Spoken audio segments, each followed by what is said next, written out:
আজকে রেসিপি আমার গুড্ডু মাম্মার জন্যে সবজি খিচুড়ি। তো প্রথমে আমি চুলায় প্যান বসিয়ে চুলা জ্বালিয়ে নিলাম। দেন প্যান গরম হলে তেল দিয়ে দিলাম পরিমাণ মতো। তারপরে তেজপাতা দিয়ে একটু নেড়ে চেড়ে নিলাম।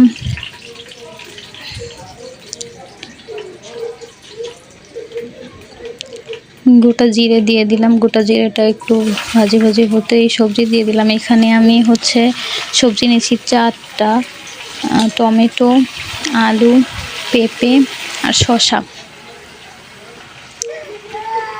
সবজি ভাজা হয়ে গেছে। চাল আর ডাল আগে থেকেই ধুয়ে রেখেছিলাম, ধুয়ে শুকনো শুকনো করে নিছি। এরপর ঢেলে দিয়ে একটু নেড়ে চেড়ে মিশিয়ে নিব। ব্রাউন কালার আসা পর্যন্ত চিকিমি করে ভেজে নিব। ভাজা শেষ, আমি পরিমাণ মতো পানি দিয়ে দেব। দিয়ে দিলাম 2টো কাঁচা লঙ্কা, জিরা গুঁড়ো 1 চামচ, ধনিয়া গুঁড়ো 1 চামচ, হাফ চামচ লবণ দিয়ে দিলাম। লবণ আপনারা আপনাদের স্বাদ মতো দিবেন। আমার এখানে পরে লবণ অ্যাড করা লাগছিল, আমি চেক করে দেখি লবণ একটু কম হয়েছে।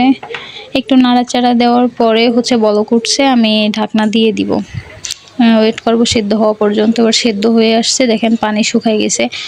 এই পানি শুকানোর পরে তলে লেগে পড়ে, তো লেগে গেলে স্বাদ টেস্ট আসবে না, তার জন্য অনবরত নাড়তে হবে।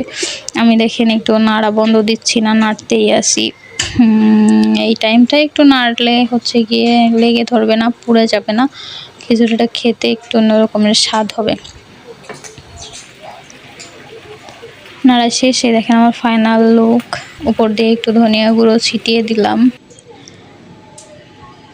এখন কেটে সার্ভ করব। প্লেটে নিয়ে নিলাম।